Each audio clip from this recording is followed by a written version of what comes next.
প্রতিদিনই বিকেল হলে টেনশন বেড়ে যায়, আজকে সন্ধ্যার নাস্তায় কী বানাবো। তো আমার ছেলেরা যেহেতু ঝাল ঝাল এবং চিজি পাস্তাটা একটু বেশি পছন্দ করে, তাই সেটাই তৈরি করে নিচ্ছি। খুবই ঝটপট এবং সহজ রেসিপিতে শেয়ার করেছি। আসসালামু আলাইকুম, কেমন আছেন সবাই? তো এখানে প্রথমেই পর্যাপ্ত পরিমাণে পানি ফুটাতে বসিয়ে দিয়েছিলাম, সেখানে 1 টেবিল চামচ তেল দিয়েছি। এরপর 2 পদের পাস্তা এখানে 2 কাপ দিয়েছি, দিয়ে আমি 10-12 মিনিটের মতো সেদ্ধ করেছি। আমি আপনাদেরকে মানে কাছ থেকে দেখাচ্ছি। পাস্তাটা যখন এরকম চাপ দিবেন, দেখবেন যে ভেঙে যায় না, তখনই বুঝতে হবে যে পাস্তাটা একদমই সেদ্ধ হয়ে গিয়েছে।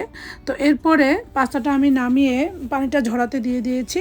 আর এখানে কিছু বাটার আর তেল একটি হাঁড়িতে নিয়ে 1 মিনিটের মতো ভেজে নিচ্ছি। এরপরে দিচ্ছি রসুনের কিমা 2 টেবিল চামচ। রসুনের কিমাটাকে আমি বাটার এবং তেলের সঙ্গে 1 মিনিটের মতো ভেজে নিব। এরপরে আগে থেকে কেটে রাখা 3টা সসেস আমি দিয়ে দিচ্ছি। তো সসেসগুলো আমি গোল আকৃতিতে কেটে নিয়েছি, আপনারা আপনাদের পছন্দ মতো কাট করে কেটে নিতে পারেন। যারা আমার ভিডিওটা দেখা শুরু করেছেন, একটি লাইক দিতে ভুলে গিয়েছেন, প্লিজ একটি লাইক দিয়ে সম্পূর্ণ ভিডিওটি দেখে নেবেন। তো এরপরে মানে সসেসগুলো 1 মিনিট ভেজে এখানে 3 টেবিল চামচ টমেটো কেচাপের মধ্যে দিয়ে দিচ্ছি 1.5 টেবিল চামচ সয়া সস, আর হচ্ছে চিলি সস 2 টেবিল চামচ দিয়ে খুব ভালোভাবে মিক্স করে নিচ্ছি। এটা আমি পরবর্তীতে ব্যবহার করব। এই তো এরপরে আমি সসেসগুলো ভেজে এক সাইডে সরিয়ে রেখে এখানে একটা মাত্র ডিম দিয়ে দিব।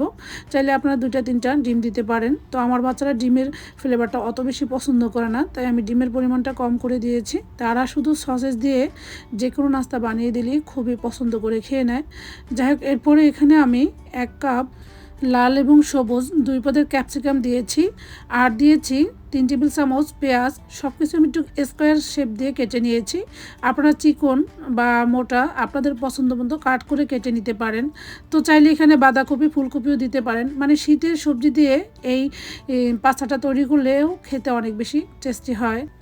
এখানে আমি 2-3টা কাঁচামরিচ কুচিও দিয়ে সব কিছু ভালোভাবে নেড়েচেড়ে 2 মিনিটের মতো রান্না করেছি। এরপরে এখানে স্বাদ মতো লবণ দিয়ে দিচ্ছি। মানে সয়া সসে যেহেতু লবণ আছে, সেটা বুঝে এখানে সবজির জন্যই লবণটা আমি ব্যবহার করেছি। তো এরপর সবজিগুলো আমি 3-4 মিনিটের মতো হাই হিটে ভেজে নিয়েছি। এরপর ওই যে সয়া সসের মধ্যে আমার চিনি দিতে তখন মনে ছিল না, তাই এখানে 1/2 চা চামচ চিনি মিক্স করেছি। এতে করে এই পাস্তাটা খেতে বেশি টেস্টি হবে। তো এই তো দেখতে পাচ্ছেন, একদম চুলার আঁচ হাই হিটে রেখে আমি ক্যাপসিকামগুলো ভেজে নিচ্ছি।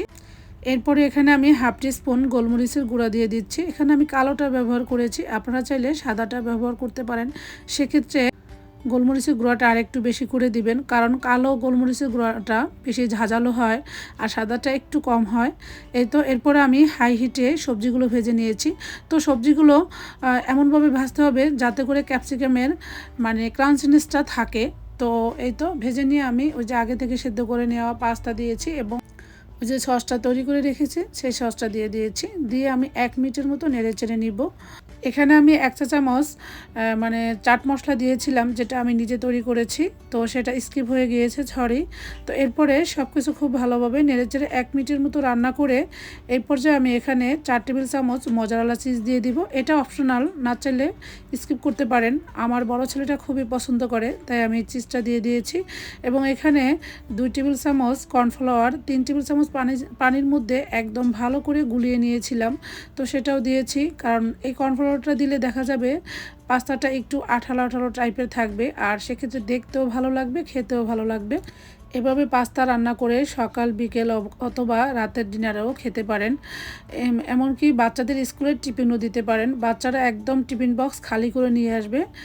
তো আশা করি আমার আজকের এই সহজ এবং ঝটপট পাস্তার রেসিপিটি আপনাদের কাছে অনেক বেশি ভালো লেগেছে। আজকের মতো তাহলে এখানেই বিদায় নিচ্ছি। সবাই ততক্ষণে ভালো থাকবেন। আসসালামু আলাইকুম, আল্লাহ হাফেজ।